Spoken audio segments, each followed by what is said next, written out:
Welcome to Life Stories, where we share heartfelt tales that inspire, teach, and move us. Today, we bring you the extraordinary story of Sarah, a woman whose beauty captivated her small town but whose strength and unshakable resolve made her unforgettable. Behind her fierce reputation lies a past filled with pain, resilience, and a journey toward healing. Sarah's story is one of courage, self-discovery, and the power of love and respect to transform lives. Don't miss this inspiring tale. Subscribe to Life Stories now to begin Sarah's incredible journey with us today. Sarah was the kind of person you couldn't forget, whether you admired her beauty or feared her presence. In the quiet town of Maplewood, nestled amidst rolling hills and dense forests, she was both a mystery and a legend. Her bright eyes, smooth skin, and effortless elegance captivated anyone who crossed her path. People would stop in their tracks, caught off guard by her radiance. But admiration quickly turned to apprehension. Sarah was not like the other women in Maplewood, and everyone knew it. She didn't smile or laugh with the other townsfolk, nor did she partake in the lively gatherings that brought the community together. Instead, Sarah carried herself with a quiet seriousness that both intrigued and unsettled those around her. For as much as the men admired her beauty, they feared her strength even more. Stories about her circulated like wildfire, whispered in hushed tones over cups of tea or during evening strolls through the town square. Some were hard to believe, but there were always enough bruised faces and black eyes to confirm the tales. The men of Maplewood had learned early on that Sarah was not someone to approach lightly. Any man who ventured too close, whether with sweet words or bold gestures, soon regretted it. She would strike them down without hesitation, leaving no room for second chances. The bruises and broken egos she left behind were not just physical, they were a testament to her unwavering resolve. Yet, the mystery of Sarah only deepened, for no one understood why she was this way. Despite everything, some men couldn't resist trying their luck. Her beauty was a siren call they couldn't ignore, and they convinced themselves they could charm their way past her defenses. Maybe I'll be the one to melt her heart, they'd say, their confidence bolstered by fleeting glances or imagined smiles. But Sarah saw through their schemes, and one by one, they left her doorstep battered and humiliated. Even the town's wealthiest and most respected families weren't immune to her wrath. Mayor Carter's son, for instance, believed his status would shield him from Sarah's fury. He approached her one sunny afternoon, armed with gifts and a practiced smile, confident that his charm would do the trick. But Sarah wasn't impressed by his fine clothes or smooth talk. When he leaned in too close, she punched him so hard he lost 2 teeth. The mayor's son stumbled home, his face swollen and his pride in tatters. As the stories of Sarah's strength spread, the townspeople began to wonder about the root of her anger. Why does she hate men so much? The elders whispered during their council meetings. What happened to make her this way? But Sarah offered no explanations. She kept to herself, her secrets locked away behind her steely gaze. The mystery of Sarah grew larger than life. And while the women admired her strength, the men gave her a wide berth. One day, Sarah ventured into the bustling town market. It was a vibrant scene, filled with the hum of voices, the clatter of carts, and the rich aroma of fresh bread and ripe fruit. Sarah moved through the crowd like a shadow, her expression calm and unapproachable. She picked out a few vegetables and was on her way to leave when a young man, distracted by the sights and sounds around him, accidentally bumped into her. The slap came without warning. The sound was so loud it seemed to freeze the market in time. All eyes turned to Sarah and the young man, whose cheek was already turning red.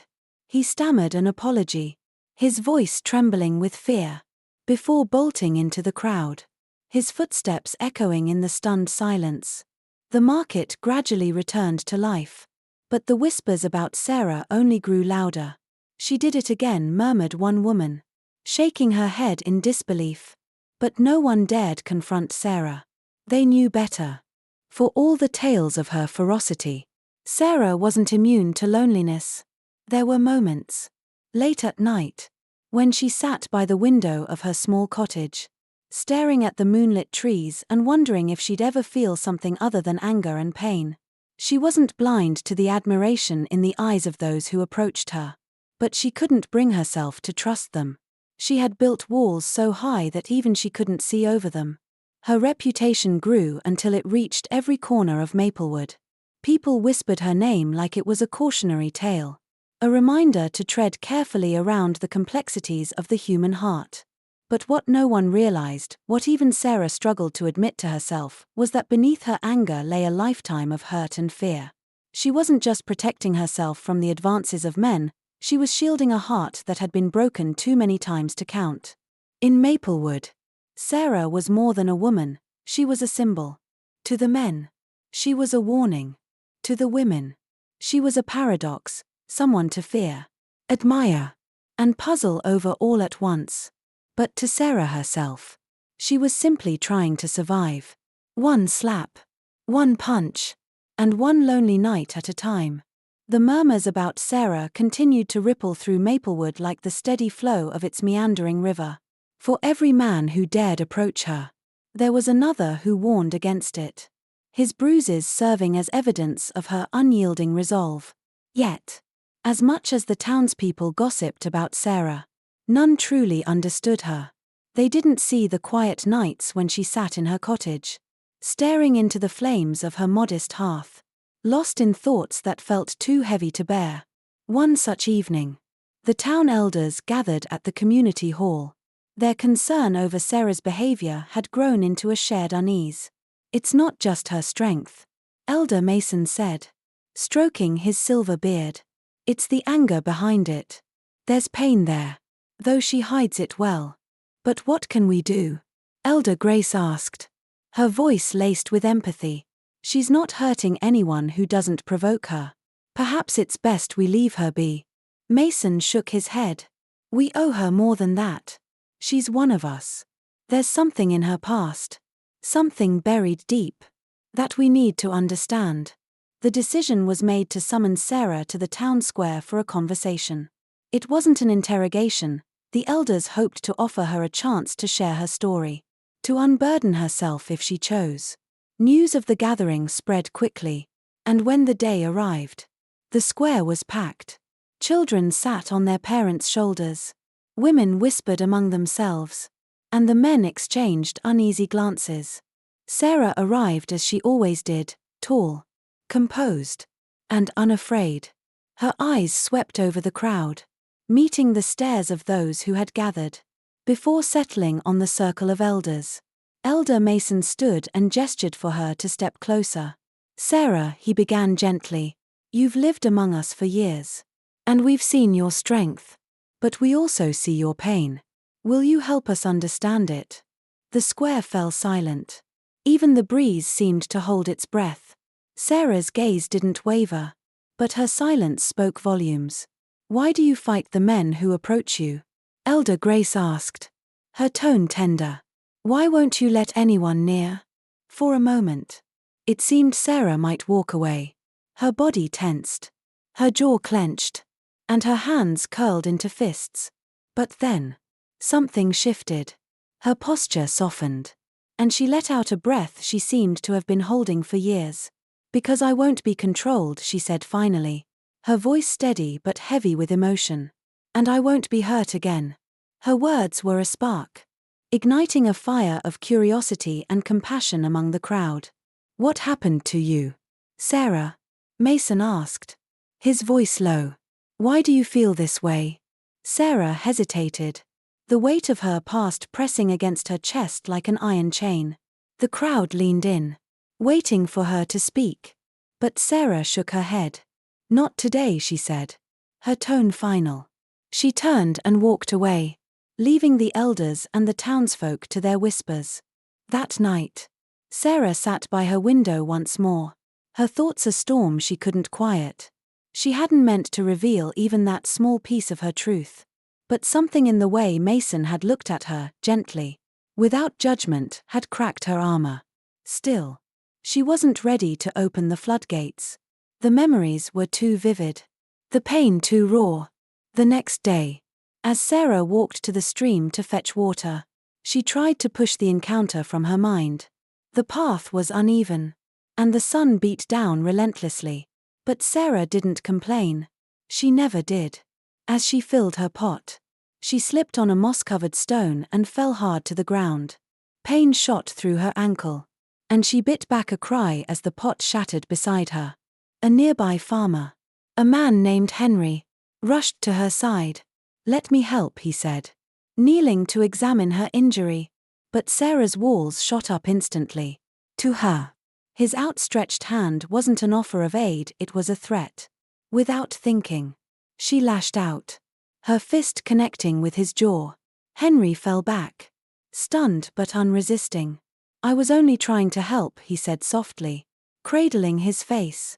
Sarah's chest heaved with anger and fear. But as Henry limped away, her fury began to cool. Guilt crept in, unwelcome and unfamiliar. She had reacted on instinct. But for the first time, she wondered if she had been wrong. The realization was unsettling. And as Sarah limped back to her cottage, her thoughts churned with questions she couldn't answer. Back in the village, the whispers about Sarah took on a new tone. She hit Henry, they said, even when he was only trying to help. But alongside the judgment was something else, curiosity. For all her strength and defiance, there was a vulnerability in Sarah that the townsfolk were beginning to sense. They just didn't know what it meant or how to reach her. The incident at the stream spread through Maplewood as quickly as the morning mist lifted from its hills. While some whispered of Sarah's unyielding fierceness, others began to question the source of her pain. Henry, the farmer she had struck, bore no resentment. When asked about the event, he simply said, "She's not angry for no reason. That's a hurt that runs deep." Henry's words lingered in the air like the scent of rain before a storm. People began to reflect on Sarah's actions in a new light. Not just as a display of aggression but as a shield forged from her past.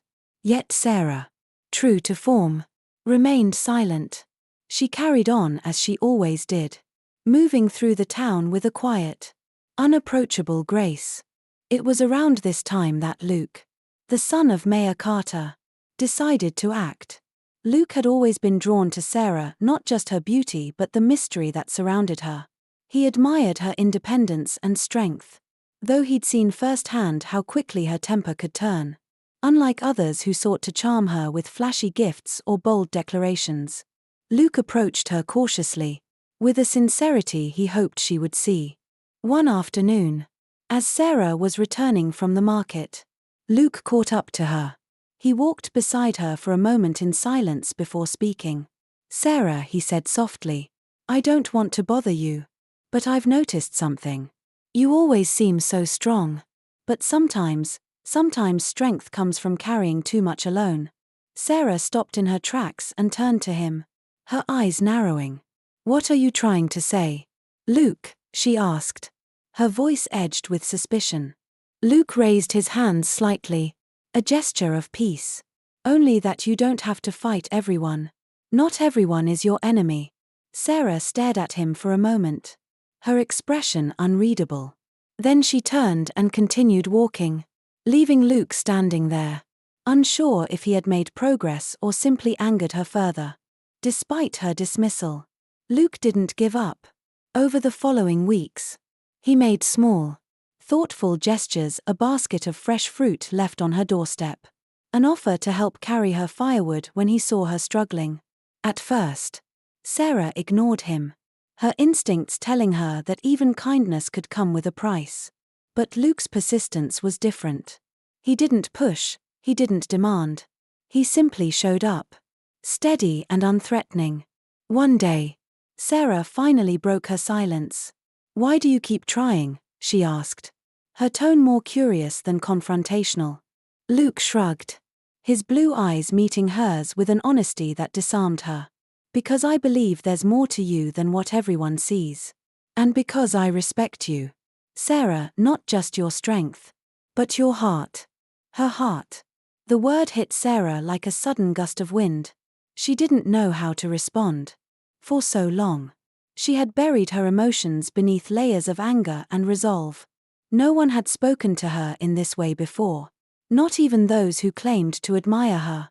But just as she began to lower her guard, the memories of her past surged forward. She remembered her father's harsh words, her uncle's cold laughter, the fear in her mother's eyes before she was silenced forever. Sarah's face hardened. "Respect doesn't mean you can change me," she said, her voice like steel. "I don't need saving." Luke didn't flinch. "I'm not trying to save you, Sarah. I'm just trying to understand." That evening, as Sarah sat by her window, her thoughts were restless. She had spent so long building walls that she didn't know how to let anyone through. But Luke's words echoed in her mind.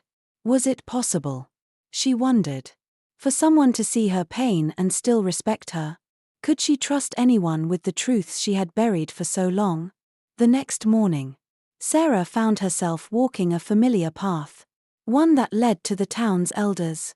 She wasn't ready to share her story with Luke or anyone else, but she knew she couldn't keep carrying it alone. When she arrived, Elder Mason greeted her with a warm smile. "Sarah," he said, his voice gentle. "It's good to see you." Sarah hesitated, her hands trembling slightly. "I don't know if I'm ready to tell you everything," she admitted. "But I think I need to start somewhere." Mason nodded, his eyes kind. "Take your time," he said. "We're here to listen when you're ready." For the first time in years, Sarah felt a glimmer of something she hadn't dared to hope for: relief. She wasn't sure where this path would lead. But for the first time, she took a step toward healing, not with her fists, but with her heart. In the end, Sarah found a way to break free from the chains of her past. With the support of the town elders and Luke's unwavering respect, she slowly opened her heart. She learned to trust again, not because she had to, but because she chose to.